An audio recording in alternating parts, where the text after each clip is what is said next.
Question number 52 देखिए आप लोग, क्वेश्चन नंबर 52। चलिए दोस्तों, ये जो आपके पास हल्की हल्की आवाज़ आ रही है ना, वो कूलर की है, क्योंकि गर्मी बहुत ज़्यादा है इस कमरे में। तो आप लोग समझते होंगे उस चीज़ को, गर्मी में वीडियो बनाना बहुत मुश्किल हो जाता है। हो सकता है मेरी तबीयत भी ख़राब हो जाए, पिछली बार हो गई थी ना, आप लोगों ने देखा होगा। ठीक है, तो आप लोग ध्यान रखिएगा इस चीज़ का, मेरे बारे में भी ध्यान रखना है, क्योंकि मैं आपका ध्यान रख रहा हूँ। ठीक है, तो आप लोगों को थोड़ी चीज़ें एडजस्ट करके चलनी पड़ेगी। गर्मी बहुत है राजस्थान में, आप लोगों को पता है गर्मी कितनी पड़ रही है। ठीक है, और मैं सीकर साइड से आता हूँ, वहाँ पर गर्मी और भी ज़्यादा पड़ती है, सीकर चूरू झुंझुनू के आसपास। ठीक है, तो ध्यान रखिएगा क्यों पड़ती है, क्योंकि यहाँ का धरातल ही ऐसा है। ठीक है, 52 नंबर देखिए कि प्रतिनिधि भिन्न कितनी दे रखी है। RF अपन लोगों को 1:2,00,000 2,53,440 दे रखी है। अब ये 2,53,440 क्या है, ये इंच में है। क्या है, इंच में है, याद रखिएगा इंच में है। ठीक है, क्यों इंच में, क्यों देखेंगे अपन, ऑप्शंस देखिए अपने पास। ऑप्शंस क्या है अपने पास, ब्रिटिश प्रणाली है, मैट्रिक्स प्रणाली नहीं है, अंग्रेजी प्रणाली है। ऑप्शंस के अनुसार क्या देखेंगे हम, ये इंच में है। तो अब देखना है कि भाई ये इंच किस चीज़ का है। अब RF आप लोगों को पता ना है कि इसमें से कौन सा रूपांतरण नहीं किया जा सकता है, वो आप लोगों को पता होना चाहिए। ठीक है, तो 1 इंच बराबर 7,040 गज दे रखी है। तो अब मुझे ये बताना है आप लोगों को कि ये जो इंच दे रखी है वो कितने मील के बराबर है, मील कितने के बराबर है, ये आप लोगों को पता होना चाहिए। तो 1 मील में कितने गज होते हैं, फरलांग होते हैं, वो आप लोगों को पता है 8 फरलांग होते हैं। कितने फरलांग होते हैं, 8 फरलांग होते हैं। कितने होते हैं, 8 फरलांग होते हैं। इसका मतलब इसका भाग दे के देखते हैं। 8 दूनी 24, 8 × 3 = 24, बच गया 1, 8 × 1 = 8, बच गए 3 और 2 = 5, 8 × 7 = 56, 8 × 7 = 56 होता है। 8 × 6 = 42, 8 × 6 = 48, 48 और 6, 8 × 6 = 48, बच गए 6। ठीक है, 8 × 8 = 64, 0। 8 फरलांग बराबर 31,680। मतलब ये 1 मील के बराबर हो गया। किसके मील के बराबर हो गया, 1 मील के बराबर हो गया। कितनी इंच हो गई, 1 मील के बराबर ये इंच हो गई। ठीक है, 1 मील के बराबर ही हो गई ना। चलिए देखते हैं, आगे देखते हैं। ठीक है, 1 इंच के बराबर हो गई। 1 इंच के बराबर नहीं है ये 8 फरलांग है, मतलब 1 मील के बराबर है ये इतनी सारी इंच। 1 मील में तो 63,360 होती है। दूसरा तरीका देखते हैं, चलिए 1,02,53,440, ये इस तरीके से नहीं हुआ। दूसरा तरीका देखते हैं अपन। अब देखते हैं कि ये जो 2,53,440 है वो कितने मील के बराबर है। ठीक है, तो 1 मील में इंच बताते हैं पहले। 1 मील में इंच कितने होते हैं, 63,360। ठीक है, तो इसको गुणा करके देखते हैं 4 से। चलिए 0 6 × 4 = 24, 4 × 3 = 12 और 2 = 14, 1 4 × 3 = 12 और 1 = 13, 6 × 4 = 24 और 1 = 25। ये आ गया भाई 2,53,440। मतलब ये किसके बराबर है, 4 मील के बराबर है। किसके बराबर है, 4 मील के बराबर है। तो 1 इंच बराबर 4 मील आप लोगों का हो सकता है। तो क्या इसमें दे रखा है, हाँ भाई डी ऑप्शन इसमें दे रखा है भाई, ये है। पूछा आपने वो क्या है, नहीं कर सकते। ठीक है, नेक्स्ट है 32 फरलांग। 32 फरलांग ऑप्शन बी देखते हैं। 1 मील में, यहाँ पर 4 मील है, अपन 4 मील को बांटेंगे अब। ठीक है, तो 1 मील में फरलांग कितनी होती है, 8 होती है। तो 4 मील में फरलांग कितनी होगी, 8 चौक 32। तो बी ऑप्शन भी आप लोगों का सही है। अब देखते हैं 1 मील में गज कितनी होती है। तो 1 मील में गज आप लोगों को याद रखना है 1760 होती है। कितनी होती है, 1760 होती है। तो अगर इसे अपन 4 मील में देखेंगे तो 0 6 × 4 = 24, 7 चौक 28 और 2 30 की बिंदु हाथ पे 3, 4 × 4 = 3 7, 7,040।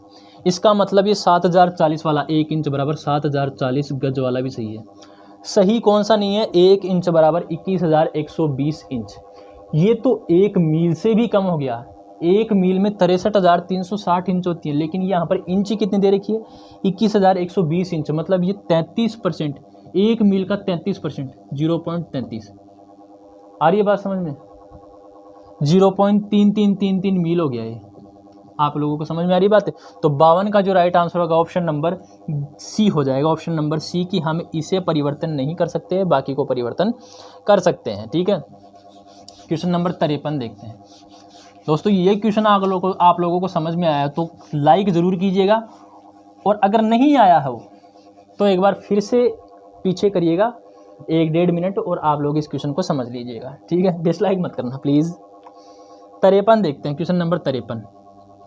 क्वेश्चन नंबर 53 है असत्य कथन बताना आप लोगों को, असत्य कथन, असत्य। ठीक है, तो किसी स्थान का अक्षांश उस स्थान की वह कोणीय दूरी है जो विषुवत वृत्त के उत्तर या दक्षिण उस स्थान के याम्योत्तर पर पृथ्वी के केंद्र से मापी जाती है। अक्षांश देशांतर के क्वेश्चन करवाए थे उस टाइम पर ये क्वेश्चन था, सही है। एक ही अक्षांश पर स्थित स्थानों को मिलाने वाली रेखा समांतर कहलाती है, ये भी मैंने करवा दिया। विषुवत वृत्त सहित अक्षांश समांतर की कुल संख्या कितनी है? 179, ये भी करवा दिया, क्योंकि 90 डिग्री उत्तरी अक्षांश और 90 डिग्री दक्षिणी अक्षांश, ये दो क्या है? पॉइंट है, और बाकी बचे कितने? 181 में से 2 निकल गए तो 179 हो गए। ठीक है, तो ये ऑप्शन भी सही है। लेकिन उत्तरी एवं दक्षिणी गोलार्धों में से प्रत्येक में अक्षांश समांतरों की संख्या 90 है। ये गलत है, क्योंकि 90 नहीं है, कितने हैं? 89 ही है केवल, क्योंकि 90 तो क्या है? ये पॉइंट है। ठीक है, तो समांतरों की संख्या 89 हर गोलार्ध में। तो 53 का जो राइट आंसर हो जाएगा ऑप्शन नंबर डी हो जाएगा, असत्य है option number D. Question number 54 देखते हैं। क्वेश्चन नंबर 54, वीडियो कैसा आ रहा है आप लोगों के सामने? मैं देखता हूँ, देखें। क्वेश्चन नंबर 54 है आप लोगों के सामने, सही है। असत्य बताना है, ये भी क्या बताना है आप लोगों को? असत्य है। क्या बताना है? असत्य है। चलिए क्वेश्चन नंबर 54 देखते हैं, असत्य बताना अपन लोगों को। ठीक है। देशांतरीय याम्योत्तर विषुवत वृत्त को समकोण पर काटते हैं। भाई सही बात है, ये विषुवत वृत्त है और देशांतरीय याम्योत्तर समकोण पर काटते हैं, सही बात है। सभी देशांतरीय याम्योत्तरों की लंबाई समान होती है। सभी देशांतरीय याम्योत्तरों की लंबाई क्या होती है? समान होती है। ठीक है, यही बात सही है। देशांतरीय याम्योत्तर वृत्ताकार होते हैं जो ध्रुवों पर एक बिंदु पर मिलते हैं। ये आप लोगों का क्वेश्चन, ये आप लोगों का जो कथन है, डस्टर कहाँ गया? ये असत्य है भाई। ये वृत्त नहीं होते हैं, ये अर्धवृत्त होते हैं। 2 देशांतर मिलकर के एक पूर्ण वृत्त बनाते हैं, तो ये वृत्ताकार नहीं होते, ये अर्धवृत्ताकार होते हैं। आप लोगों को पता होना चाहिए, देशांतर अर्धवृत्ताकार होते हैं और 2 देशांतर मिलकर के एक वृत्त बनाते हैं, आमने सामने वाले। ठीक है, तो 54 का ऑप्शन नंबर सी गलत तो है।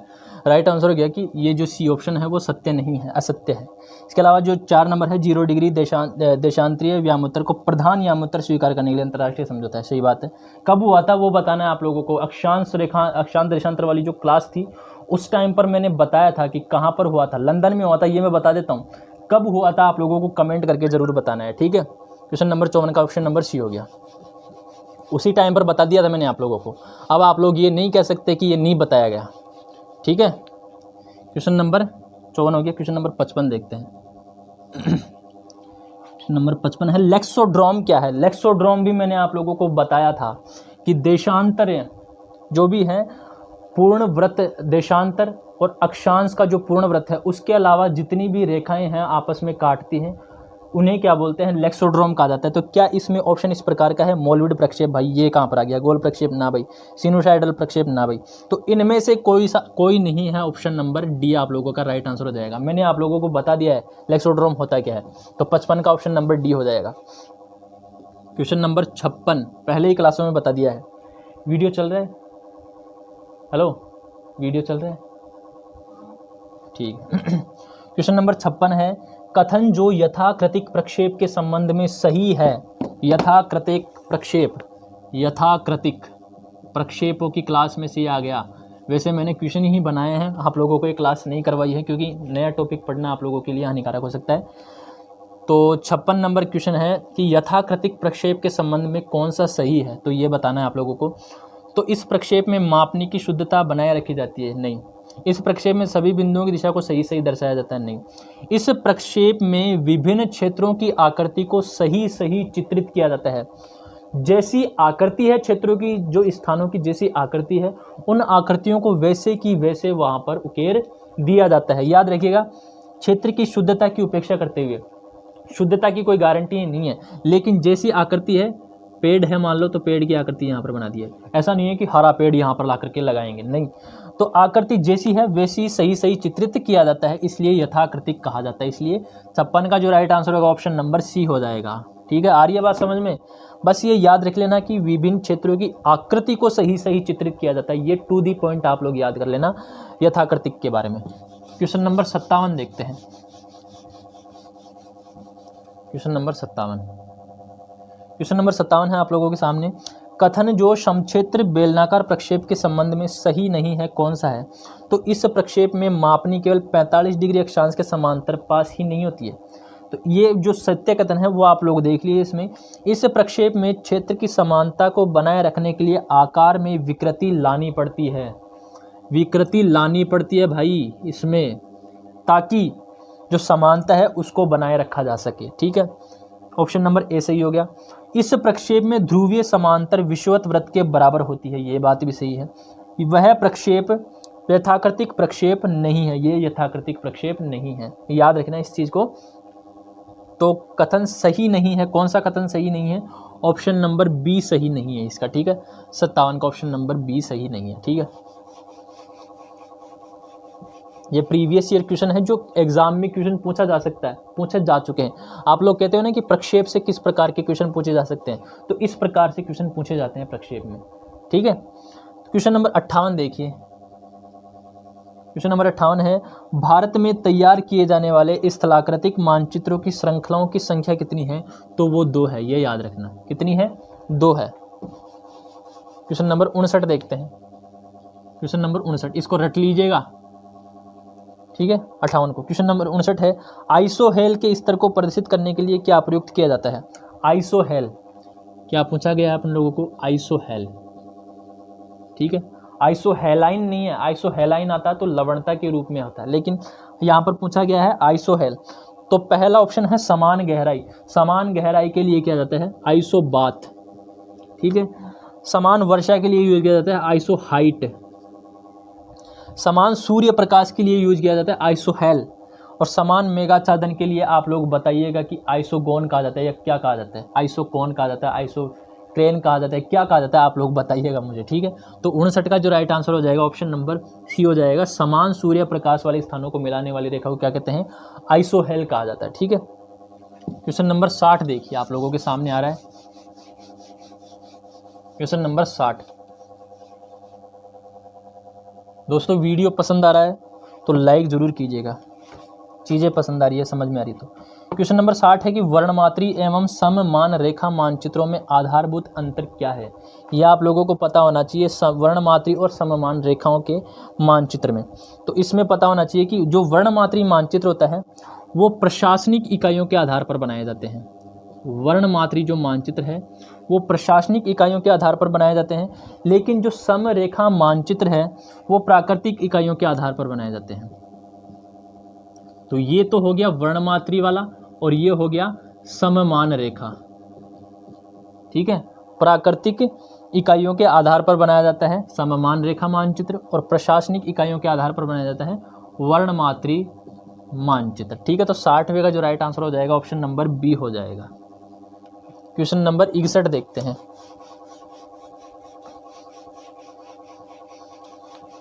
Question number 61।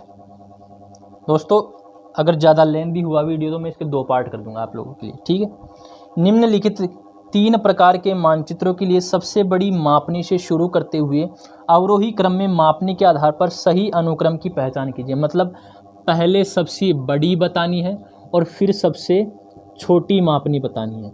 तो सबसे बड़ी मापनी वो होती है जिसकी नंबर्स कम होते हैं, और सबसे छोटी मापनी वो होती है जिसके नंबर सबसे ज़्यादा होते हैं। ठीक है, तो सबसे बड़ी मापनी से सबसे छोटी मापनी की तरफ अपन लोगों को चलना है। तो भूसंपत्ति मानचित्र, भूसंपत्ति मानचित्र ये सबसे बड़ी मापनी पर बनाए जाते हैं। ठीक है, गांवों के लिए कौन सा है और शहरों के लिए कौन सा है वो आप लोग कमेंट करके बताइएगा। ठीक है, नेक्स्ट है स्थलाकृतिक मानचित्र यानी कि टोपोग्राफिकल मैप। स्थलाकृतिक मानचित्र, ठीक है। ये भू संपत्ति मानचित्र से छोटी मापनी होती है। क्या बताना है अपन लोगों को? अवरोही क्रम बताना है, मतलब बड़े से छोटे की तरफ, ठीक है। आ रही बात समझ? नेक्स्ट है एटलस मानचित्र, और एटलस जो मानचित्र होता है उसकी मापनी सबसे छोटी होती है, तो बड़ी से छोटी अपन लोगों ने बता दी। तो 61 का जो राइट आंसर हो जाएगा option number B right answer हो जाएगा। जब मैंने मापनी वाले क्वेश्चन करवाए थे तो ये अच्छी तरह समझाया था। क्वेश्चन नंबर 62 देखते हैं। क्वेश्चन नंबर 62, अगर आप लोगों ने वो क्लास नहीं देखी अक्षांश देशांतर वाली, ये मापनी वाली, तो आप लोग जाकर जरूर देखिएगा एक बार, ठीक है। 62 है कि निम्न कथनों पर विचार कीजिए। कथन बताए हैं, ये आप लोगों का थोड़ा सा एक आउट ऑफ सिलेबस है, तो क्वेश्चन पूछा जा सकता है क्योंकि प्रैक्टिकल ज्योग्राफी से है, और आप लोगों के जो उपकरण है मौसम उपकरण, वो उसमें ये शामिल हो सकता है क्लाइमोग्राफ। तो आप लोग देख लेना एक बार, ठीक है। तो एक क्लाइमोग्राफ मासिक आंकड़ों की सहायता से बनाया जाता है। कौन से आंकड़े होने चाहिए? तो आंकड़े जो होते हैं वो दो होते हैं, सापेक्षिक आर्द्रता होती है क्लाइमोग्राफ बनाने में, क्लाइमेटोग्राफ अलग है, क्लाइमोग्राफ अलग है, ठीक है। सापेक्षिक आर्द्रता होती है और आर्द्र बल्ब तापमान होता है, आर्द्र बल्ब तापमान, कीन वगैरह, स्कॉच, कीन, मग, ये आप लोग पढ़ लेना, ठीक है। तो 62 का जो राइट आंसर होगा ऑप्शन नंबर सी हो जाएगा, कि बी और सी आप लोगों का सही है, ठीक है। क्वेश्चन नंबर 62 का ऑप्शन नंबर 3 राइट आंसर हो जाएगा। क्वेश्चन नंबर 63 देखते हैं।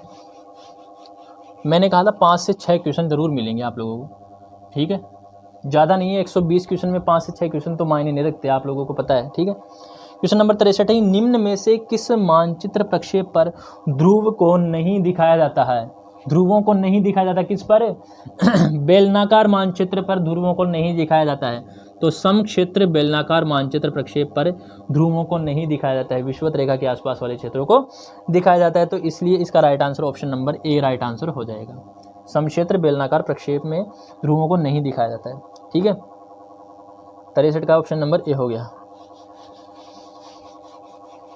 क्वेश्चन नंबर 64 देखते हैं। क्वेश्चन नंबर 64,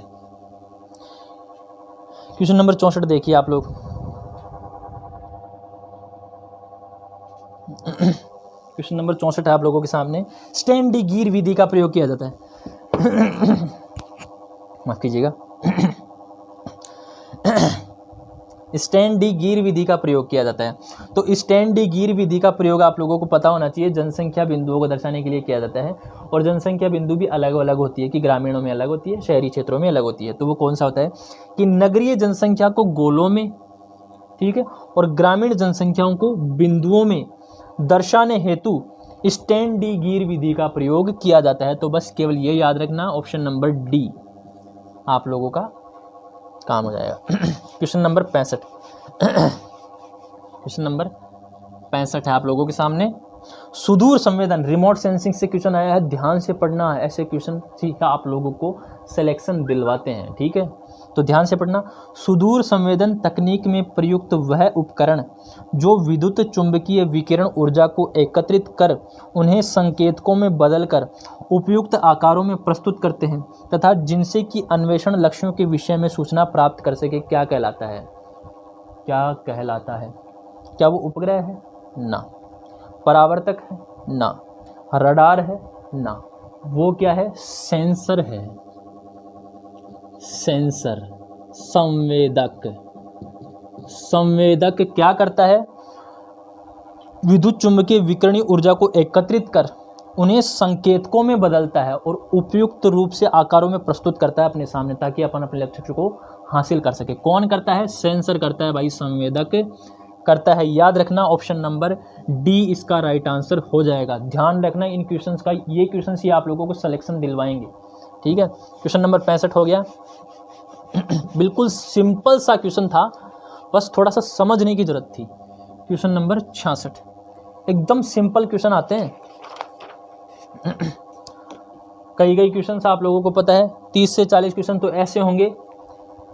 देखो क्वेश्चंस का वेटेज किस प्रकार होता है। क्वेश्चन जो 40 से 45% होंगे वो तो सबको आएंगे। 20 से 30 क्वेश्चन ऐसे होंगे जो लगभग जो पढ़ता है ना उसे आएंगे, और लगभग 20 क्वेश्चन ऐसे होंगे जो दिमाग से आउट ऑफ आएंगे, उन्हें दिमाग से सॉल्व करना पड़ता है। जो क्वेश्चन आप लोगों को थ्योरेटिकल बढ़िया पढ़ता है, जो अच्छा पढ़ता है, वही क्वेश्चन उनको करके आएगा और उसी का सिलेक्शन होता है, ठीक है। वही सिलेक्शन दिलवाते हैं जो 20 क्वेश्चन होते हैं लास्ट वाले। 66 है, संकेताक्षर GIS किसके लिए प्रयुक्त होता है? भाई GIS का मतलब क्या होता है ये बताइए आप लोग। क्या GIS का मतलब जियोग्राफिकल इमेजिंग सिस्टम होता है? नहीं। क्या जियोग्राफिकल इंटरनेशनल सिस्टम होता है? नहीं। क्या ग्लोबल इंफॉर्मेशन सिस्टम होता है? नहीं। तो क्या होता है? तो इनमें से कोई नहीं होता। इसका मतलब क्या होता है? जियोग्राफिकल इंफॉर्मेशन सिस्टम होता है, ठीक है। आ रही है बात समझ में? ग्लोबल इंफॉर्मेशन सिस्टम नहीं होता।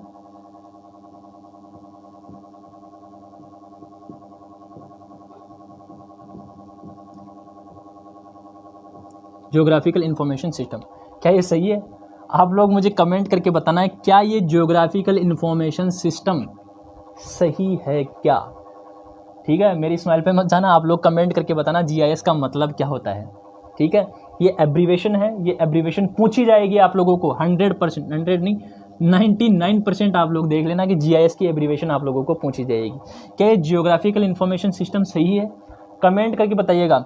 ऐसे ही नहीं बताइएगा कि हाँ सही है, पहले बताइएगा, पहले लिखिएगा कि 66 का जो राइट आंसर होगा उसकी फुल फॉर्म लिखिएगा। अगर आपको नहीं आती तो आप इंटरनेट से ज़रूर देखिएगा, ठीक है। 66 का जो राइट आंसर होगा ऑप्शन नंबर डी होगा कि इनमें से कोई भी नहीं है सही।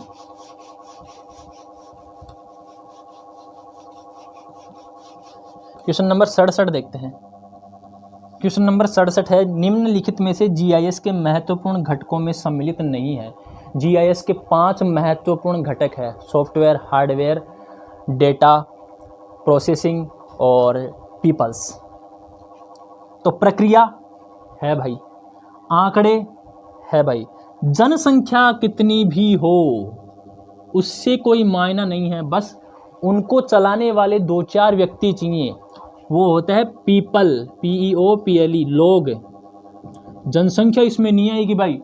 अपन लोगों को डेमोग्राफी नहीं देखनी है कि GIS कितना है तो GIS के करने के लिए हमें डेमोग्राफी कितनी चाहिए, कोई क्राइटेरिया नहीं। इसके अलावा सॉफ्टवेयर भी होना चाहिए। तो जनसंख्या नहीं है, इसलिए ऑप्शन नंबर सी आप लोगों का राइट आंसर हो जाएगा। 5 कंपोनेंट्स बताइए मैंने, महत्वपूर्ण घटक, वो आप लोगों को याद रखना है।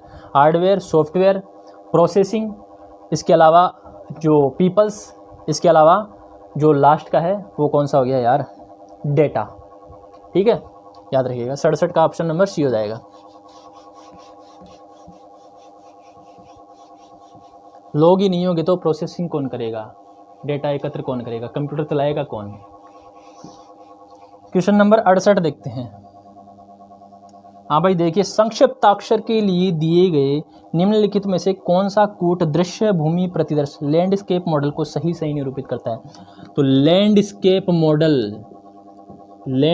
मॉडल ये आप लोगों को पता होना चाहिए। कौन कौन से 2 हैं इनमें जो लैंडस्केप मॉडल को प्रतिदर्श ये निरूपित करते हैं सही दृश्य भूमि प्रतिदर्श कौन कौन से हैं?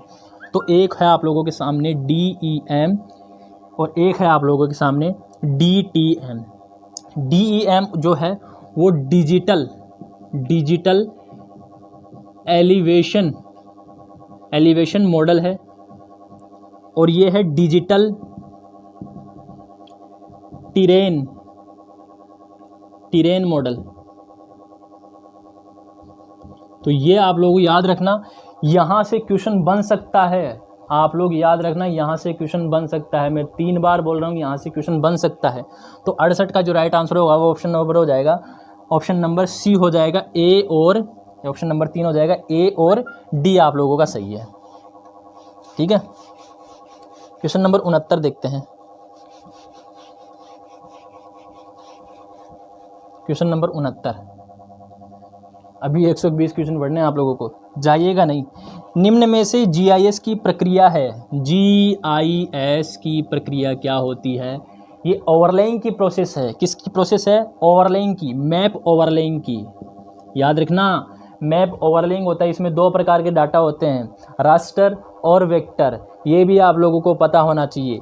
तो GIS किसके लिए यूज किया जाता है? मैप ओवरलेइंग के लिए, ओवरलेइंग, ठीक है। ये प्रक्रिया होती है मैप ओवरलेइंग की, क्योंकि इसमें मैप कोई निश्चित मैप नहीं लिया जाता है, ये कहीं से भी कोई सा भी चीज़ ले सकता है, ठीक है। 69 में राइट आंसर हो जाएगा option number C. Question number 70 देखते हैं। क्वेश्चन नंबर 70 क्वेश्चन है आप लोगों के सामने। व्यापक रूप में प्रयुक्त सक्रिय रिमोट सेंसिंग तंत्र में शामिल नहीं है। एक्टिव रिमोट सेंसिंग, दो प्रकार की सेंसिंग होती है, एक्टिव सेंसिंग और पैसिव सेंसिंग। तो यहां पर क्या पूछा गया है, शामिल है, मैंने गलत पढ़ लिया, नहीं है मतलब रिमोट सक्रिय रिमोट सेंसिंग तंत्र में शामिल है। सक्रिय का मतलब क्या होता है, जो खुद का तरंग दैर्ध्य, खुद की विकिरण, खुद का रेडिएशन पैदा करता है। और निष्क्रिय क्या है, जो केवल ऐसे बैठा रहता है और जब सूर्य का प्रकाश आता है तो फोटो कैप्चर कर लेता है, सेंस कर लेता है। तो सक्रिय कौन सा है, इसमें आप लोगों को बताना है। तो राडार एक सक्रिय है, हवाई जहाज रात को भी चलती है, ठीक है, राडार में प्रयुक्त होती है।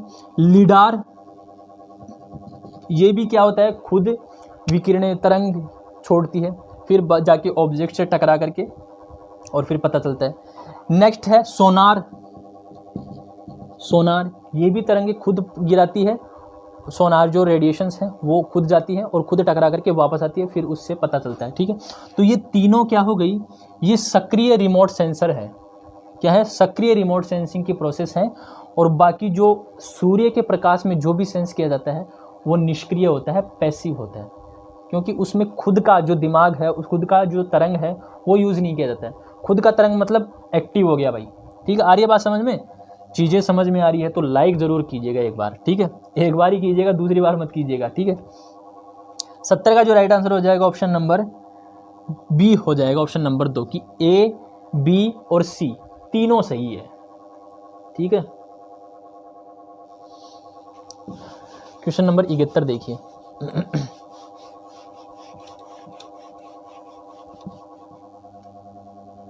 क्वेश्चन नंबर 71,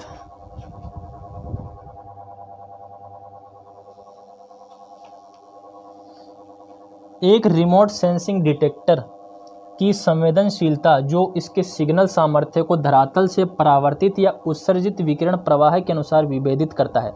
विभेदित का मतलब उनमें अंतर बताता है, ठीक है, अंतर बताता है, परिभाषित किया जाता है। 4 प्रकार के विभेदन होते हैं रिमोट सेंसिंग में। कौन कौन से होते हैं, स्पेक्ट्रम, रेडियोमेट्रिक, स्थानिक और कालिक, टेम्पोरल, ठीक है। तो ये 4 प्रकार के विभेदन हैं। तो आप लोगों को बताना है कि ये जो रिमोट सेंसिंग डिटेक्टर की संवेदनशीलता जो इसके सिग्नल सामर्थ्य को धरातल से परावर्तित या उत्सर्जित विकिरण प्रवाह के अनुसार विभेदित करता है, कि किस प्रकार की वहाँ से विकिरण आ रही है, उनमें डिफरेंस पैदा देखता है कि कौन सा डिफरेंस, किस प्रकार का बैंड यहाँ पर अपने पास आ रहा है। तो उसमें डिफरेंस कौन पैदा कर देखता है, वो देखता है ऑप्शन नंबर बी, रेडियोमेट्रिक विभेदन रूप में देखा जाता है इसे, ठीक है। विभेदन प्रकार आप लोग पढ़ लेना कि इनमें से ऐसे ही पूछा सकते हैं, निम्न में से रिमोट सेंसिंग का विभेदन प्रकार नहीं है।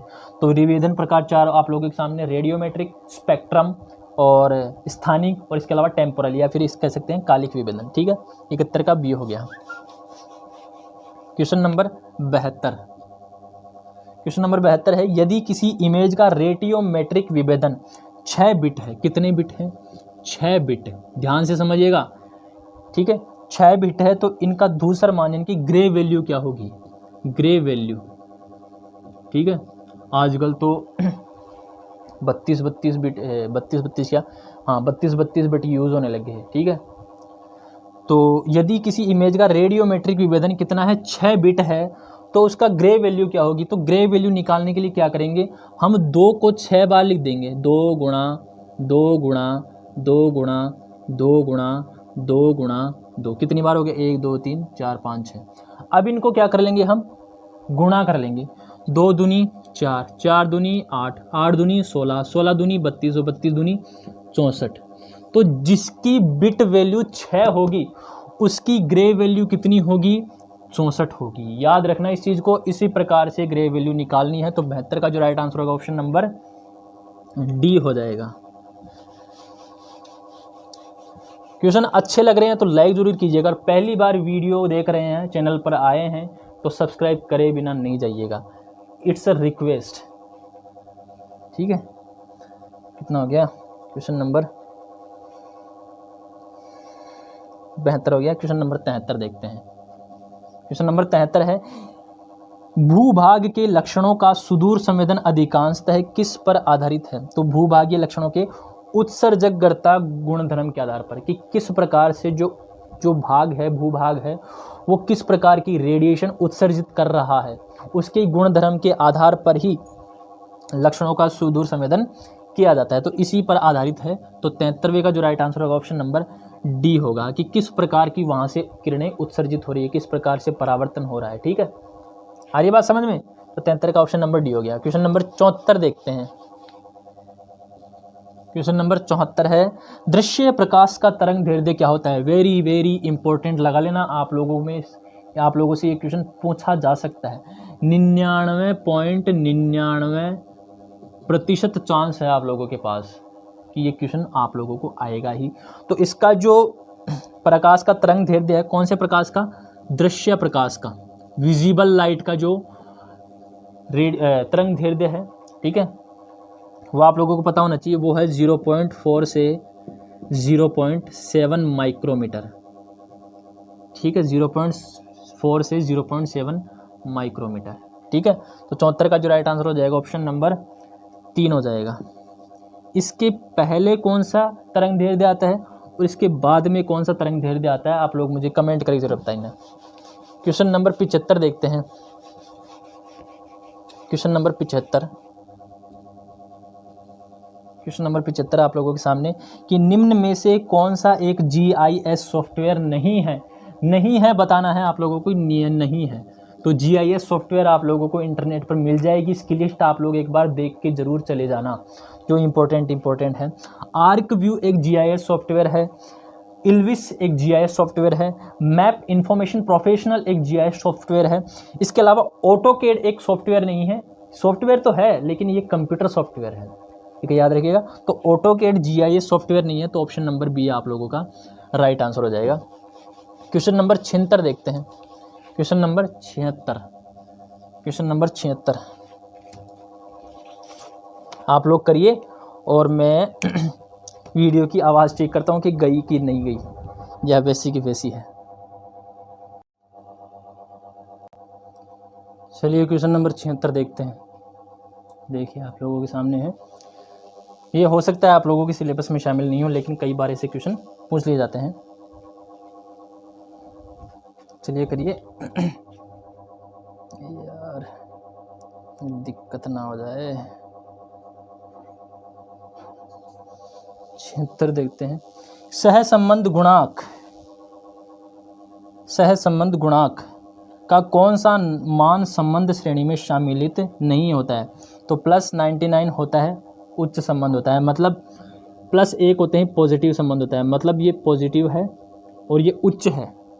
0.50 ये सामान्य है, ना ही तो नेगेटिव है और ना ही पॉजिटिव है, सामान्य है। -0.01 ये न्यून है, न्यून नेगेटिव।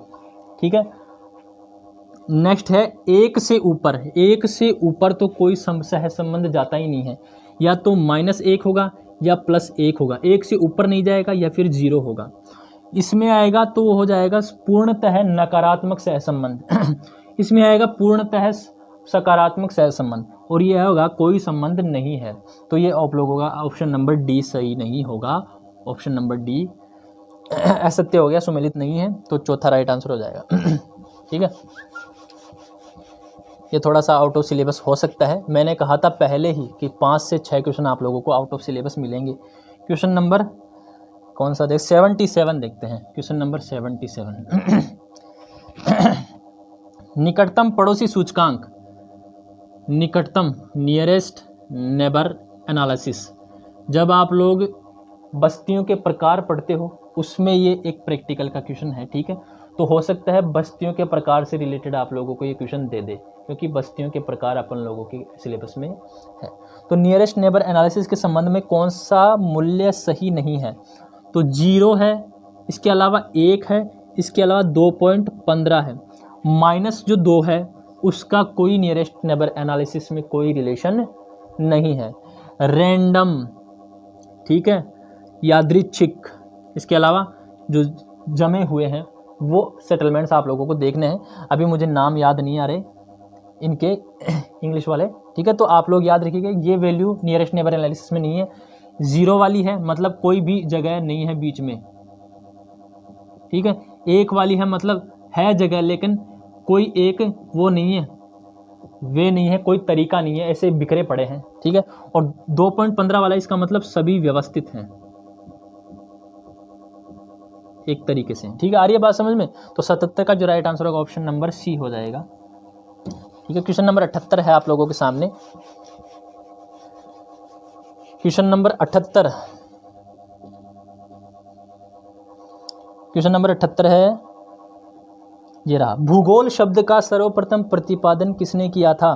तो सबको पता है इरेटोस्थनीज ने किया था, तो 78 का राइट आंसर होगा ऑप्शन नंबर सी हो जाएगा। क्वेश्चन नंबर 79, निम्न में से किसी भूगणित का प्रतिपादक कहा जाता है?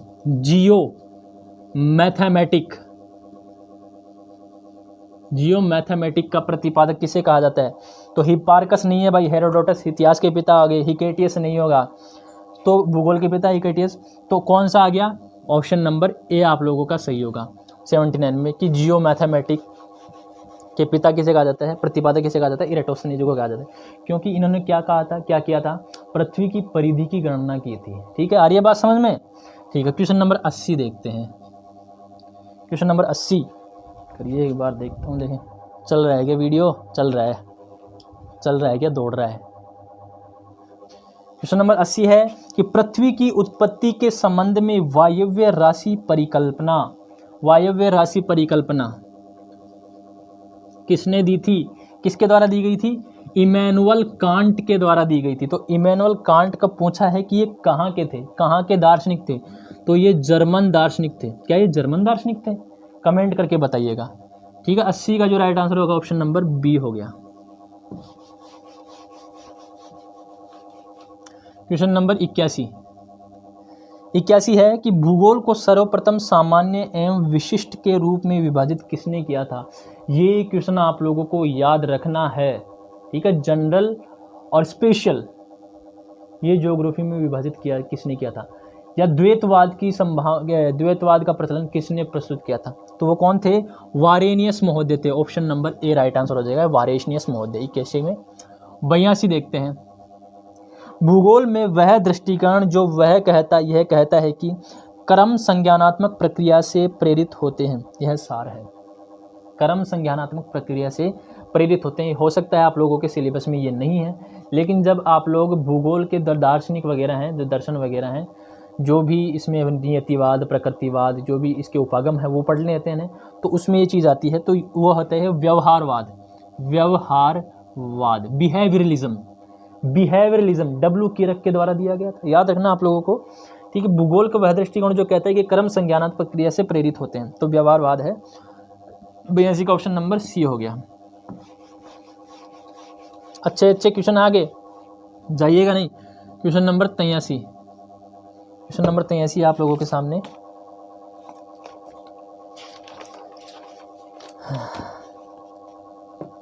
निम्नलिखित में से कौन यूनानी भूगोलवेता नहीं है? कौन सा भूगोलवेता नहीं है? ग्रीक या यूनानी?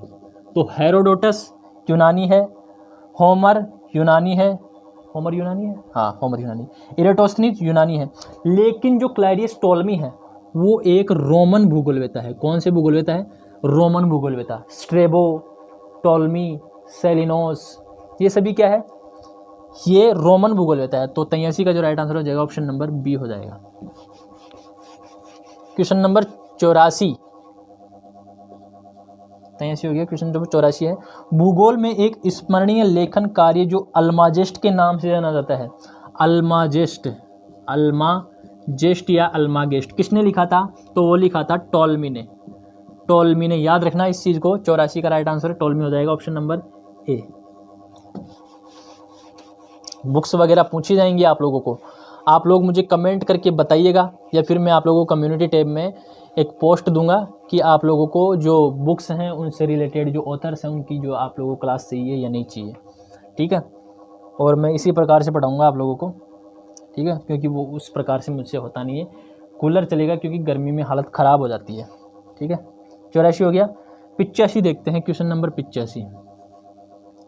निम्नलिखित में से कौन एक निश्चयवादी नहीं थे? निश्चयवाद का मतलब जो प्रकृति को सर्वोपरि मानता था, वो कौन नहीं थे? तो विडाल डी ला ब्लास इस संभववाद से रिलेटेड है। किससे रिलेटेड है? संभववाद से रिलेटेड है, पॉसिबिलिज्म में रिलेटेड है।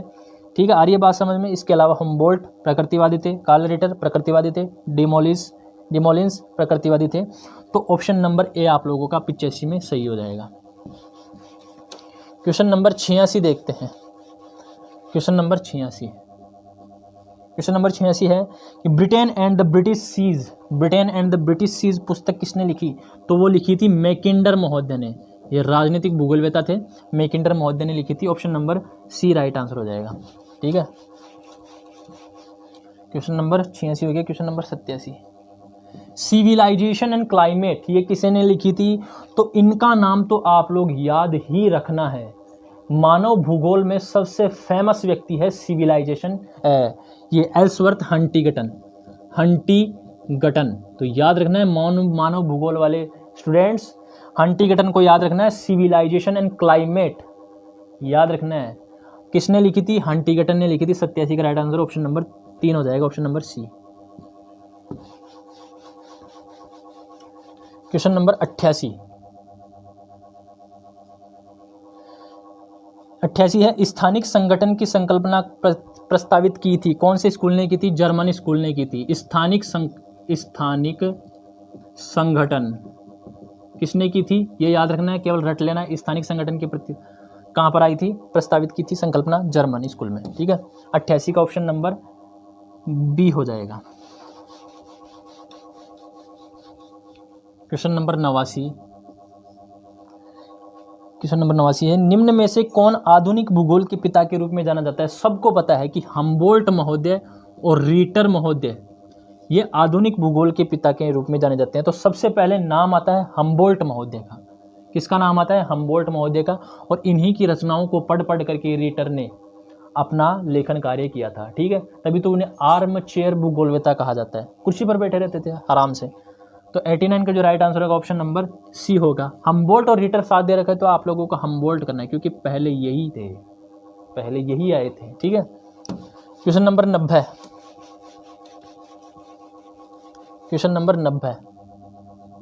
जो इसे हम्बोल्ट और रीटर का नाम साथ में लिया जाता है, ये कई बार साथ में भी आ जाते हैं ऑप्शन में। क्वेश्चन नंबर 90 है कि निम्न में से कौन सा समूह है संभववाद को निरूपित करता है? तो संभववाद से रिलेटेड कौन कौन से जो है वो देखते हैं। तो ब्लाश, ब्रुंश और सावर, कार्ल ओ सावर, ब्लाश और जीन ब्रुंश, ये तीनों संभववाद से रिलेटेड है। इसके अलावा रेडजेल प्रकृतिवादी थे, जो सैंपल थी वो प्रकृतिवादी थे, जो कांट वगैरह थे वो प्रकृतिवादी थे। ठीक है, तो 90 का जो राइट आंसर होगा ऑप्शन नंबर ए हो जाएगा। क्वेश्चन नंबर 91 है आप लोगों के सामने कि वह सिद्धांत जिसमें प्राकृतिक पर्यावरण का मानव के ऊपर प्रभाव को सर्वोपरि माना गया है। प्रकृति ही सब कुछ है, किसे कहा जाता है? नियतिवाद। प्रकृति ही करता धरता है। 91 में राइट आंसर क्या हो जाएगा? Option number A. Question number 92, निम्न में से किसे आधुनिक मानव भूगोल के संस्थापक के रूप में जाना जाता है? आधुनिक मानव भूगोल के संस्थापक के रूप में जाना जाता है रेटजेल को। तो 92 का राइट आंसर क्या हो जाएगा? Option number A. Question number 93 है कि कोई अनिवार्यताएं नहीं है परंतु प्रत्येक स्थान पर संभावनाएं ही हैं। एक फ्रांसीसी विद्वान थे लूशियन फेब्रे, उनकी ये लाइनें हैं कि भाई कहीं भी अनिवार्यता नहीं है, हर जगह संभावनाएं ही हैं। तो किसने कहा था? ऑप्शन नंबर सी, लूशियन फेब्रे ने। क्वेश्चन नंबर 94, निम्न पौराणिक द्वीपों में कौन सा एक ऑस्ट्रेलिया महाद्वीप से संबंधित है? मैंने आप लोगों को कमेंट में इसके लिए आंसर पूछा था पिछली जो कक्षाएं हुई थी उनमें, लेकिन आप लोगों ने आंसर नहीं बताया। अब देख लीजिए, आप लोगों के सामने एक क्वेश्चन आया हुआ है। एग्जाम में पूछा हुआ है, ये क्वेश्चन आप लोगों को पता होना चाहिए। तो ऑस्ट्रेलिया महाद्वीप के लिए कौन सा द्वीप यूज किया गया था? तो शक द्वीप। शक द्वीप, क्या ये सही है? शक द्वीप। आप लोग मुझे बताइएगा, जम्बू द्वीप अपना है, शालमली द्वीप, पुष्कर द्वीप आप लोग पढ़ लेना। शक द्वीप क्या सही है? मुझे डाउट है, आप लोग बताना कि शक द्वीप सही है क्या। आप लोग भी तो थोड़ा रिसर्च करो, मेरी तरफ से तो सही हो गया भाई। 94 का जो राइट आंसर होगा ऑप्शन नंबर बी हो गया। क्वेश्चन नंबर 95 देखते हैं, थोड़ा सर्च किया करो, ठीक है, किताबें उठा करके देखा करो। निम्नलिखित में से कौन सा विश्व में 20वीं शताब्दी का सबसे बड़ा ज्वालामुखी उद्भेदन रहा है? तो नेबा रप्टा। कौन सा होता वो? नेबा रप्टा। ये 20वीं शताब्दी का सबसे बड़ा ज्वालामुखी उद्भेदन रहा है। तो 95 का ऑप्शन नंबर ए हो जाएगा। Question number 96। क्वेश्चन नंबर 96 है कि निम्नलिखित में से कौन सा कथन वेगनर द्वारा प्रस्तुत प्रमाण नहीं है? तो पुराजीव प्रमाण है, ठीक है। महाद्वीपों की जिग्सा फिट प्रमाण है, सही है। पूरा जलवायु प्रमाण है, सही है। पूरा जलवायु प्रमाण है, क्यों? क्योंकि उनका मेन उद्देश्य तो था कि मुझे क्या खोजना है कि जलवायु परिवर्तन समय के अनुसार कैसे हुआ। लेकिन उन्होंने खोज क्या दिया? उन्होंने खोज दिया महाद्वीपीय विस्थापन। तो ये भी है। लेकिन जो लेमिंग जीवों का विलुप्त तो होना है वो नहीं है, शायद ये भी है, लेकिन ऑप्शंस में नहीं है। ऐसे क्वेश्चन में पूछा गया है तो आप लोगों को देख लेना है, ठीक है। 96 में ऑप्शन नंबर डी। लेमिंग नहीं है, वो लेमूर जीव है। कौन सी जीव है? लेमूर। लेमूर जीव है वो, तैमूर नहीं, लेमूर जीव है जो पश्चिम की ओर गति करते थे, ठीक है। तो लेमिंग नहीं है वो, ठीक है, याद रखना। तो 96 का ऑप्शन नंबर डी हो जाएगा। लेमिंग और लेमूर में कंफ्यूज मत हो जाना। Question number 97। छोटी प्लेट, कैरोलिन प्लेट। छोटी प्लेटें हैं, Nazca plate, Cocos plate, Caroline plate, आप लोगों को पता होनी चाहिए। तो ये कैरोलिन प्लेट जो कैरोलिन प्लेट वो कहाँ पर स्थित है? तो ये आप लोगों को पता होना चाहिए, फिलीपींस और इंडियन प्लेट के बीच में है। फिलीपींस व इंडियन प्लेट के बीच में है। कौन सी plate? Caroline plate, Caroline plate, ठीक है, याद रखिएगा। 97 का ऑप्शन नंबर कौन सा है? Option number B.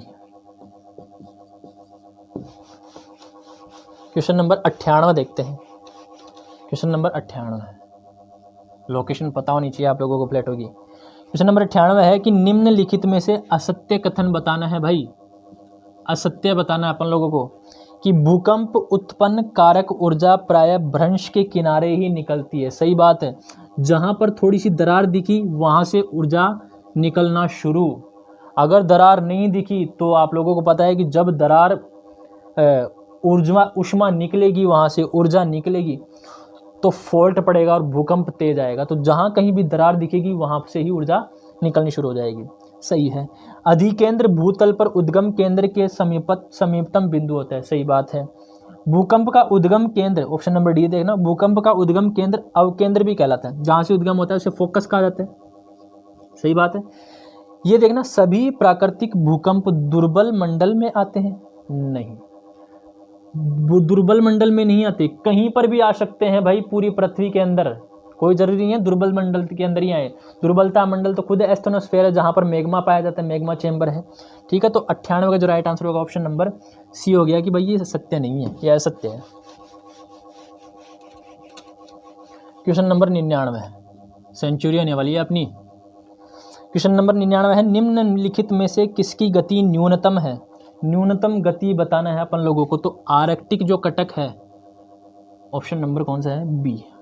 आर्कटिक जो कटक है उसकी गति न्यूनतम है। क्यों? क्योंकि पूर्वी प्रशांत महासागरीय उभार इसकी गति तेज है। क्यों? क्योंकि आपस में जो दक्षिणी अमेरिका और नज़का प्लेट है वहाँ पर टकरा रही है, इसकी वजह से वहाँ पर जो ज्वालामुखी उद्भेदन है वो हो रहा है। नाज़का प्लेट वही है जो अभी मैंने बताया, प्रशांत महासागर, जो किसकी तरफ जा रही है? दक्षिणी अमेरिका की तरफ जा रही है, तो ये भी एक्टिव है ज़्यादा। कोकोस प्लेट ये भी एक्टिव है, याद रखना ये भी एक्टिव है, ठीक है। इसके अलावा आर्कटिक कटक कोई एक्टिव नहीं है, ठीक है, वो ऊपर की तरफ है, ध्रुवों की तरफ, ठीक है, ये ज़्यादा एक्टिव नहीं है तो सही लेकिन एक्टिव इतना नहीं है। तो 99 का ऑप्शन नंबर बी हो जाएगा। सेंचुरी वाले देखते हैं भाई, 100 क्वेश्चन हो चुके हैं 100 क्वेश्चन होते ही लाइक ज़रूर एक बार ज़रूर कर देना, पहली बार चैनल पर आए हैं तो सब्सक्राइब ज़रूर कर देना।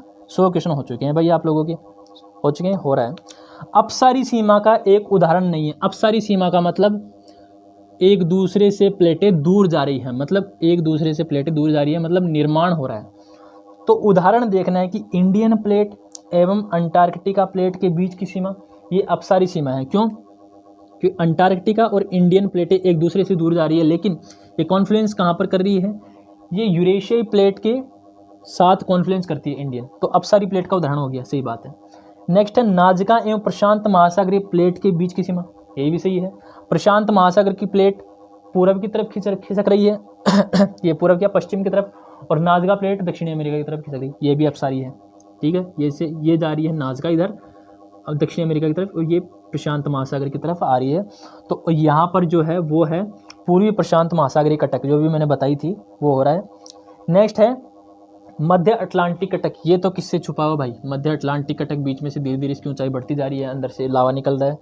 नेक्स्ट है प्रशांत महासागरीय प्लेट एवं फिलीपाइन प्लेट, ये प्रशांत महासागर है ये प्रशांत महासागर की प्लेट है, और यहाँ पर फिलीपाइन प्लेट है, ये एक दूसरे से क्या आ रही है, आसपास करीब आ रही है, ठीक है। ये अपसारी प्लेट का उदाहरण नहीं है, ये किसका प्लेट का उदाहरण है, अभिसारी प्लेट का उदाहरण है। अभिसारी का मतलब पास पास आना। तो 100वें का जो राइट आंसर हो जाएगा ऑप्शन नंबर डी हो जाएगा। तो दोस्तों कैसा लगा आप लोगों को ये वीडियो? अभी और है वीडियो, ध्यान देगा, 120 क्वेश्चन है, सेंचुरी हो चुकी है। सब्सक्राइब कर दीजिए आप लोग, जिसने सब्सक्राइब कर दिया है वो दोबारा सब्सक्राइब मत कर देना, अनसब्सक्राइब हो जाएगा, ठीक है। 101 क्वेश्चन नंबर 101 देखिए, क्वेश्चन नंबर 101 देखिए आप लोग सेंचुरी हो चुकी है अपनी। क्वेश्चन नंबर 101 है कि निम्नलिखित में से असत्य कथन छांटिए। कौन सा कथन बताना है? असत्य बताना है भाई अपन लोगों को, कि चट्टानों की भ्रंश तल के सहारे खिसकने के कारण विवर्तनी के भूकंप उत्पन्न होते हैं, सही बात है। ये क्या है? काय तरंगे धरातलीय तरंगों को उत्पन्न करती है, ये 1 मिनट में देख लूँगा इसको, ये क्या है, काय तरंगे हैं या क्या है, काय तरंगे क्या होती है, इसकी 1 मिनट इंग्लिश देखनी होगी मुझे, मैं आप लोगों को सही जो स्पेलिंग है, जो टाइपिंग है, वो आप लोगों को सही बता दूंगा। क्वेश्चन आपके सामने आ रहे हैं। पी तरंगे तरंग दिशा के समानांतर कंपन करती है, सही बात है। एस तरंगे ध्वनि तरंगों जैसी नहीं होती है, एस तरंगे ध्वनि तरंगों की जैसी नहीं होती है। ध्वनि तरंगों की जैसी कौन सी तरंगे होती है? पी तरंगे होती है, एस तरंगे नहीं होती है, ठीक है, याद रखना। एस तरंगे ट्रांसवर्स होती है, लॉन्गिट्यूडनल नहीं होती है, ठीक है। तो 101 का राइट आंसर क्या हो जाएगा? ऑप्शन नंबर डी हो जाएगा, ठीक है। ऑप्शन नंबर डी असत्य है और बाकी सत्य है सब। क्वेश्चन नंबर 102, 120 क्वेश्चन करने हैं अपन लोगों को। अपशल्कन मुख्यतः अपक्ष का एक प्रकार है। अपशल्कन, प्याज के समान जो छिलके उतरते हैं ना, एक्सफोलिएशन बोलते हैं जिन्हें, वो किस प्रकार का अपक्ष है? तो वो एक भौतिक अपक्ष है, तापमान का प्रभाव पड़ता है उस पर, ठीक है। तो 102 का राइट आंसर हो जाएगा option number C. Question number 103 है, 103 है निम्न में से कौन सा नवीन वलित पर्वत का उदाहरण नहीं है? हिमालय एक नवीन वलित पर्वत है, आल्प्स एक नवीन वलित पर्वत है, एंडीज एक नवीन वलित पर्वत है, लेकिन जो अपलेशियन जो है वो नवीन नहीं है, वो पुराना हो चुका है, वो अपरदित हो रहा है, उत्तरी अमेरिका के पूर्वी तट पर मिलता है। और ये जो एंडीज है वो दक्षिण अमेरिका के पश्चिमी तट पर मिलता है, आल्प्स यूरोप में मिलता है, हिमालय अपने यहाँ मिलता है। तो 103 का जो राइट आंसर होगा ऑप्शन नंबर डी हो जाएगा। क्वेश्चन नंबर 104 है कि निम्नलिखित में से कौन सा ब्रंशोत्थ पर्वत है? ब्रंशोत्थ, जो ब्रंश हुआ फिर उसका उत्थान हुआ, ब्लॉक पर्वत, ठीक है।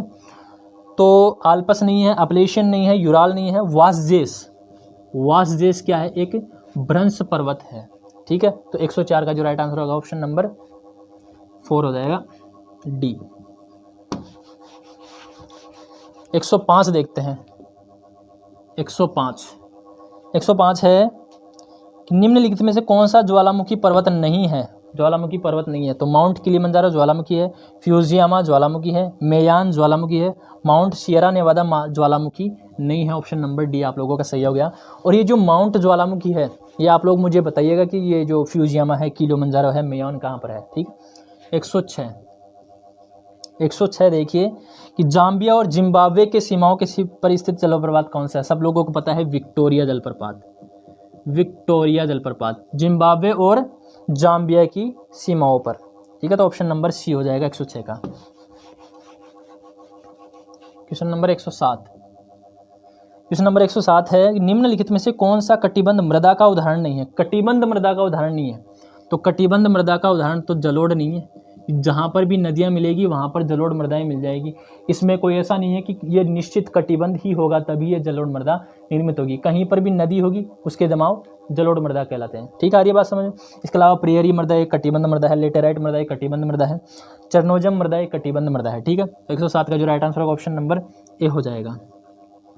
क्वेश्चन नंबर 108 ये टेस्ट पेपर है, कभी पढ़ेंगे ना तब डिटेल में पढ़ेंगे इनको। ठीक है, घाटी रंध्र स्थलाकृतियाँ संबंधित है तो घाटी रंध्र आप लोगों को पता होना चाहिए। तो घाटी रंध्र प्रदर्शित है ग्राउंड वाटर से, मतलब भूमिगत जल से, भूमिगत जल से। ठीक है, घाटी रंध्र क्या होते हैं वो आप लोगों को पता होना चाहिए। 108 का जो राइट आंसर होगा ऑप्शन नंबर बी होना चाहिए, बी है। ठीक है, 109 क्वेश्चन नंबर 109 है कि सर्क नाम से भी जाना जाता है। सर्क किस नाम से भी जाना जाता है। CWM के नाम से भी जाना जाता है भाई सर्क, याद रखना। 109 का राइट आंसर क्या होगा ऑप्शन नंबर सी होगा। 109 का ऑप्शन नंबर सी। 110 उच्च अक्षांशों में गहरी हिमनद गर्तें, गहरी हिमनद गर्तें कौन सी गर्तें, हिमनद गर्तें, याद रखना ये पॉइंट है, लाइन। ठीक है, हिमनद गर्तें जिनमें समुद्री जल भर जाता है तथा जो समुद्र तटरेखा निर्मित करते क्या कहलाते हैं, फियोर्ड कहलाते हैं। पहले भी बताया था मैंने, नदियों से जो निर्मित होगी उसे रिया कहेंगे और हिमनद से निर्मित जो होगी वो फियोर्ड कहेंगे उसे। ठीक है, तो option number B right answer हो जाएगा 110 का। सारी चीज़ें पढ़ाई हुई हैं आप लोगों को क्वेश्चन आंसर के थ्रू। ठीक है, 111 है, 111 हो गया क्या, 111 है। हिमानी नियंत्रण सिद्धांत, ग्लेशियल कंट्रोल थ्योरी किसके द्वारा दी गई थी, डेली के द्वारा दी गई थी। ग्लेशियल कंट्रोल थ्योरी 111 में option number C right answer होगा। अब मुझे ये बताइए ये जो ग्लेशियल कंट्रोल थ्योरी है, हिमानी नियंत्रण सिद्धांत है, वो किससे रिलेटेड है। 112 देखिए आप लोग, पृथ्वी के ऊपरी कोर एवं निचले कोर के मध्य अवस्थित असंबद्धता क्या कहलाती है। तो असंबद्धता के लिए एक याद रखना, कोमोरेगुले, ये एक ट्रिक है। तो अब पूछिए किसकी है अपन लोगों को, ऊपरी कोर और निचली कोर, ये लास्ट होगी, मतलब निचली कोर लास्ट हो गई और ऊपरी कोर उससे ऊपर की है, तो ये लास्ट असंबद्धता होगी। लास्ट असंबद्धता कौन सी है, ले, मतलब लेहमन असंबद्धता। ठीक है, ये ट्रिक मैंने बता दी है आप लोगों को पहली दूसरी क्लास हुई थी उस टाइम पर। ठीक है, तो 112 का जो राइट आंसर होगा ऑप्शन नंबर ए हो जाएगा। सारी चीज़ें पढ़ा चुका हूँ मैं आप लोगों को अच्छी तरह। क्वेश्चन नंबर 113, पृथ्वी 113 क्या है, ये रहा। तटीय प्रवाह के द्वारा खुले जल या खाड़ी में बनाया जाने वाला संकरा उंगली नुमा बालू का तटबंध जिसका एक सिरा मुख्य भूमि से जुड़ा होता है क्या कहलाता है। ये तट हो गया और ये समुद्र हो गया। ठीक है, यहाँ पर एक होता है और ये उंगली नुमा होता है और ये तट से जुड़ा होता है। ठीक है, इसे क्या बोलते हैं, इसे बोलते हैं स्पिट। क्या बोलते हैं, स्पिट बोलते हैं, याद रखना ऑप्शन नंबर डी। उंगली नुमा है, अगर कोई द्वीप है यहाँ पर और यहाँ पर एक लैंड है और यहाँ पर ये जुड़ा हुआ है तो इसे टोम्बोलो कहेंगे। ठीक है, ये लेकिन ये उंगली नुमा है। तो 114 देखते हैं, सीफ के संदर्भ में सही कथन बताइए। सीफ आप लोगों को पता होना चाहिए, एक प्रकार का बालू का स्तूप होता है सीफ। शीफ केवल एक भुजा वाले बालों का स्तूप होते हैं। और कितनी भुजा होती है इनमें? एक भुजा होती है। एक भुजा वाले बालों का स्तूपों को क्या कहते हैं? शीफ कहते हैं। यार आ रही है बात समझ में? 114 का राइट आंसर क्या हो जाएगा? ऑप्शन नंबर बी हो जाएगा। क्वेश्चन नंबर 115 देखिए आप लोगों के सामने। क्वेश्चन नंबर 115, ये तो हो गए 106 क्वेश्चन और करते हैं अपन। मैंने 120 कर दिए क्वेश्चन। 115 है आप लोगों के सामने कि जीआईएस की रचना स्थानिक तत्वों को मैनिपुलेट करने के लिए की गई है। जीआईएस की रचना स्थानिक तत्वों को क्या करने के लिए की गई है? मैनिपुलेट करने के लिए की गई है। निम्न में से कौन सा एक स्थानिक तत्व नहीं है? तो लाक्षणिक डाटा सेल जो है वो स्थानिक तत्व नहीं है। ठीक है, इसके अलावा एक बहुभुज भी है, एक बिंदु भी है और एक रेखा भी है। ठीक है, लाक्षणिक डाटा सेल नहीं है, ये नहीं है। ये बहुभुज वगैरह क्या है आप लोगों को पता होना चाहिए। मैंने आप लोगों को बताया था रास्टर और वेक्टर, दो चीज़ें बताई थी, रास्टर और वेक्टर। इसमें लाइंस हिंदी में हो गया एक रेखा, पॉइंट हो गया एक बिंदु, पॉलीगॉन एक बहुभुज। याद रखना ये चीज़ें मैंने आप लोगों को बताई थी जो 1-2 दिन पहले क्लासें हुई थी। ठीक है, रास्टर वेक्टर जब पढ़ाया था उस टाइम पर। तो बहुभुज भी होता है, पॉलीगॉन होता है, पॉइंट होता है और लाइन होती है। लाइन, पॉइंट और पॉलीगॉन याद रखना। ठीक है, तो 115 का जो राइट आंसर होगा ऑप्शन नंबर ए हो जाएगा। ये नहीं है, ये नहीं है, ये है बाकी। ठीक है, ठीक है। कहाँ गया डस्टर, कहाँ गया यार? ये रहा। 116 देखते हैं। 5 क्वेश्चन और है।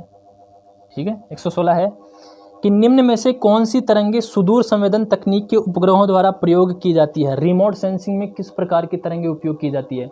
तो आप लोगों को पता होना चाहिए विजिबल लाइट के बाद में जो भी रेडिएशंस हैं वो रिमोट सेंसिंग में यूज की जाती हैं, लेकिन उसके बाद में भी कई ऐसी रेडिएशंस हैं जो यूज़ नहीं की जाती है। तो आप लोगों को पता होनी चाहिए कि कौन सी रेडिएशन की फोटोग्राफी ली जाती है, कौन सी रेडिएशन का सुदूर संवेदन या रिमोट सेंसिंग की जाती है या नहीं की जाती है। तो थर्मल इंफ्रारेड जो रेडिएशन है, थर्मल इंफ्रारेड इसकी रिमोट सेंसिंग की जाती है। एक्स रेज की रिमोट सेंसिंग नहीं की जाती है, कॉस्मिक रेज की रिमोट सेंसिंग नहीं की जाती है, गामा रेज की रिमोट सेंसिंग नहीं की जाती है। तो 116 का राइट आंसर का ऑप्शन नंबर डी हो गया, थर्मल इंफ्रारेड या तापीय अवरक्त।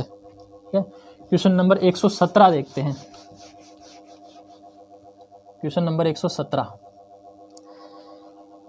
निम्न में से कौन सा एक रास्टर फाइल फॉर्मेट नहीं है? रास्टर फाइल फॉर्मेट नहीं है। तो SVG एक रास्टर फाइल फॉर्मेट नहीं है। ये तीनों जो फाइल फॉर्मेट है वो आप लोगों को रट लेने हैं कि ये रास्टर फाइल फॉर्मेट है। इसके अलावा आप लोग वेक्टर फाइल फॉर्मेट भी याद कर लेना, 2-3 याद कर लेना, ज़्यादा ज़रूरत नहीं है। ठीक है, तो 117 का जो राइट आंसर होगा ऑप्शन नंबर डी हो जाएगा। 118 देखते हैं, 3 क्वेश्चन और हैं। 118 है जब वायुमंडलीय कणों का व्यास विकिरण के तरंग दैर्ध्य के बराबर होता है तो क्या कहलाता है? ये भी मैंने बता दिया है जब MCQ करवा रहा था उस टाइम पर कि वायुमंडलीय कणों का व्यास जब विकिरण से छोटा होता है तब क्या होता है, जब उसके बराबर होता है तब क्या होता है, जब उससे बड़ा होता है तो क्या होता है। तो इसमें देखिए आप लोगों के सामने अचयनात्मक प्रकीर्णन, अचयनात्मक प्रकीर्णन तब होता है जब बड़ा होता है, और ये क्या है, बराबर का है। तो बराबर का जो होता है वो होता है मी प्रकीर्णन, मी प्रकीर्णन।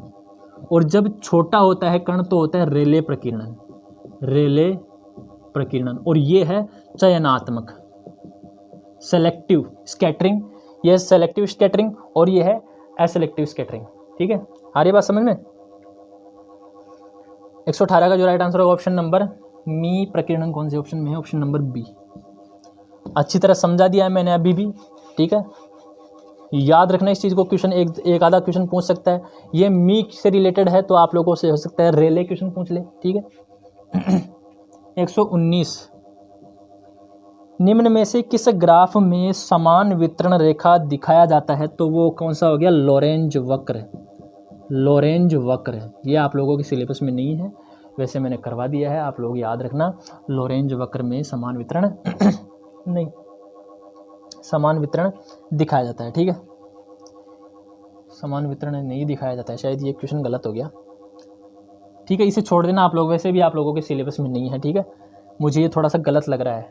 ठीक है, कई बार एग्जाम में ये जो क्वेश्चन है मैंने प्रीवियस ईयर क्वेश्चन लिया है और वहाँ हो सकता है ये गलत हो। 119 का जो राइट आंसर हो गया वो लॉरेंज वक्र हो गया, छोड़ देना इसे।